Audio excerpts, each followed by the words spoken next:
Hello and welcome to the MA's Review of the Week. I'm the morning advertiser, Ed Bedington, and with me today I have the wonderful Dom Jacobs, founder MD of Ardent Pubs. I almost gave you a different pub name then, Dom, but we'll get on to that in a minute. But how's things for you at the moment?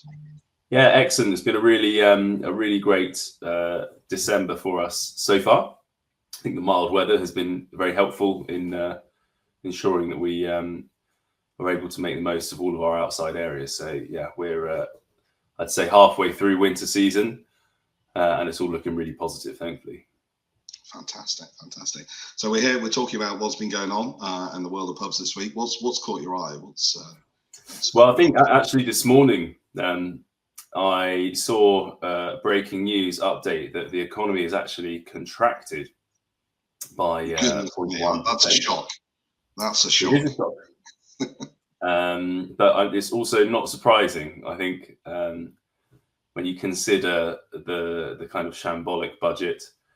But I think actually, the budget itself is one thing, and we can talk about that. But the lead up to it, I think, is clearly the greater problem, and it feeds in a lot to how I feel sentiment and the way in which consumers are behaving. I think it's just so damaging the way that everything has been approached, and it's been proven today when you see the actual contraction in the economy, that if the government will continue to tell everyone they are poor and continue to scare people, will freeze up spending, and no one is immune to that. And I think for me, the budget itself was sort of extraordinary in the sense that it was ever presented as a positive, pub-friendly budget. When it was always going to come up that it's not positive, and people will see those bills, and they will see that their costs are going up. So it's mind-blowing that they would ever present it in any other way. It's the delusion, isn't it? And I think that's what we find so hard. It's the kind of the constant. The briefing. Even now they're going on. I think the Chancellor was in front of the Treasury Committee the other day and was sticking to the nonsense that bills were only going to go up 4% for pubs, which they've subsequently the Treasury's had to come out and go, actually, yes, she misspoke. I'm not sure she misspeaks. I think it's another word for it, but I can't think. It begins with an L. But anyway, you've got this kind of delusion. But do you think that the contraction in the economy, are they going to make that connection? Because she stood up the other day and said she didn't see the connection between the rise in unemployment and her last budget.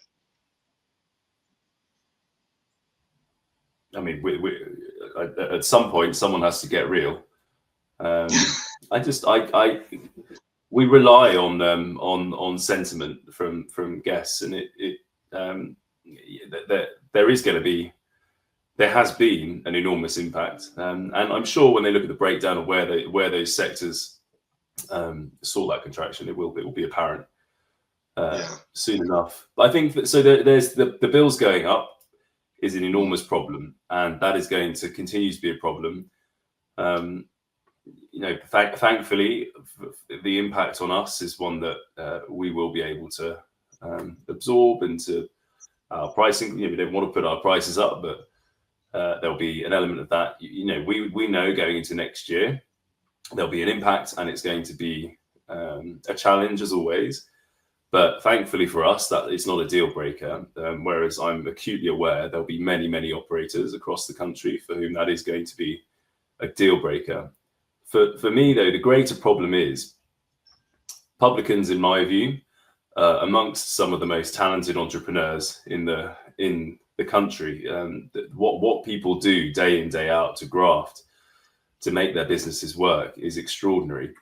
Where I find this enormous disconnect and challenge with the government is that if they want to put prices up and they feel they need to, then costs up, they feel that they need to, then that's fine. But it's not fine, but it's we have to accept that there's nothing we can do ultimately. But give us the opportunity to make things work, and that's where I find local authorities are so disconnected with the supposed goal of central government to drive growth. You simply cannot have a growth agenda without every leader in government working towards that. And that includes local authorities as well. And I'm afraid the amount of obstacles that we face as an industry through local planning and licensing departments give us the opportunity, and we will make it work, because we can do, and we've proved over hundreds of years as an industry that we can adapt, we can change, we can do. I mean, just look at COVID as an example, the way that pubs transformed in that time. Give people the opportunity, don't make it so hard, tying us up with bureaucracy and red tape, and we will make it work. And that is the one of the largest problems I find. And then, like I said earlier, that if you're going to continue to tell everyone that they're poor and we haven't gotten and I think that's tragic. If people stop spending, then the pubs stop working, and it is solely at the hands of the government to change that. And this kind of half in on growth, but all in on taxing, it won't work. So at some point, the penny's got to drop, and they've got to change matters, because we can be an enormous engine room for growth. Absolutely. There is so much scope. That's the frustration. We exist on sort of licensing laws which were prepared for the Blitz, not for modern day Britain. So a lot needs to change, and they've all got the ability to do that, but for whatever reason, they're not doing it. We'll come back to Gumbert in a minute, but I mean, it's difficult out there, but the people are still investing, and you are a case in point. I mean, we had the news last week on your deal. You've taken JKS Pubs. It's now Ardent Pubs. Tell us a bit about that, and how have you managed to get investment in a time where you think investors have been running scared? Well, I think this is the contradiction at the moment. When you yes, there is a lot of challenges in the sector, but the reality is pubs also at the moment their star has never been brighter. If you consider some of the success stories we see across the country and also internationally, the way that they're viewed. I've said many times throughout my career, we often look abroad at people's cultures, and there's been a sort of a goal or an idealized view of, wish we had French wine culture, or I wish we had the aperitivo culture from Italy, or tapas culture. But the reality is pub culture is the most revered globally. When people think of Britain, they think of pubs, and I suppose this next generation of pubs which we're seeing, it's right for the moment, and it's what people want. And I think it's extraordinary that compared to even like pre-pandemic, the pubs are amongst some pubs, I should say, are amongst the most in-demand venues in the capital right now. We are hugely thankful, but we experience large waiting lists for tables. These are things that used to be for kind of glitzy restaurants that would sort of surround Berkeley Square, etc. But it's not the case now. We go into the weekends with hundreds of people on waiting lists, and that is an international guest list of people. That's people coming to the country, and they want to do it. If you look at press around UK restaurants, you can guarantee that some of the top spots that they'll be covering. That is that's the state of play, and that's what people are looking for. And so we're an example of that. We were thankful that we had a great deal of interest in the raise that I was doing, and extraordinary that has that it's US investment that was the one that we that we went ahead with. And I think that should, amongst the horror show that is the budget and all of the depressing things, I do think that should be taken as a sign of great confidence, and hopefully people do see that there's a bright future in that respect, and keep doing the right thing. And I think so long as you're able to present value in your business, and value it doesn't have to be cheap for it to be considered value. There's value in anything, and that will shine through, and hopefully the small example we're able to show of that significant investment from the US is going to hopefully give people a bit of confidence in that respect. Brilliant. Well, congratulations on that. We're almost out of time, but we can't get away without talking about the current.